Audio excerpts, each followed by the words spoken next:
Dans Hébreux chapitre 12, verset 2, la Bible nous parle de Jésus. La Bible nous dit quelle était la condition dans laquelle Jésus partait à la croix.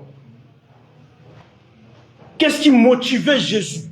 Qu'est-ce qui a donné à Jésus de se déplacer lui-même? Qu'est-ce qui a donné à Jésus de supporter les souffrances, de supporter la croix? Au verset 2, Hébreux chapitre 12, la Bible dit « Ayant les regards sur Jésus, le chef et le consommateur de la foi, en vue de la joie qui lui était réservée, a souffert la croix, méprisé l'ignominie, et s'est assis à la droite du trône de Dieu. » Alléluia.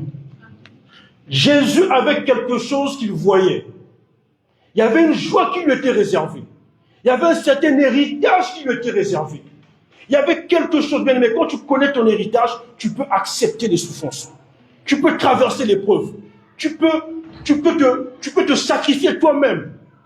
Parce que il y a quelque chose qui est devant. Il y a quelque chose, il y a une promesse de Dieu. Jésus a souffert ce qu'il a souffert. La croix, les insultes, l'ignominie. Certains disent même que Jésus a été crucifié en étant nu sur la croix.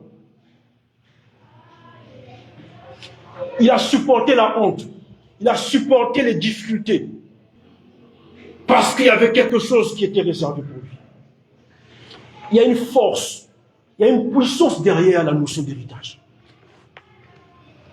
Il y avait quelque chose que Dieu avait réservé pour lui. Aujourd'hui, vous allez voir le chrétien lambda, quand il passe par l'épreuve, il y trouvera plus de une occasion de suivre.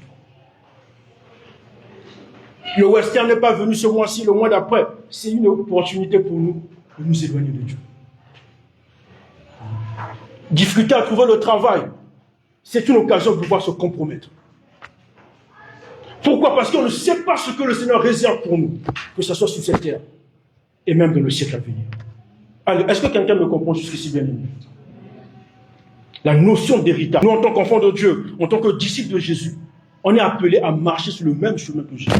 On est appelé à suivre le modèle de Jésus, à marcher dans les empreintes de Jésus.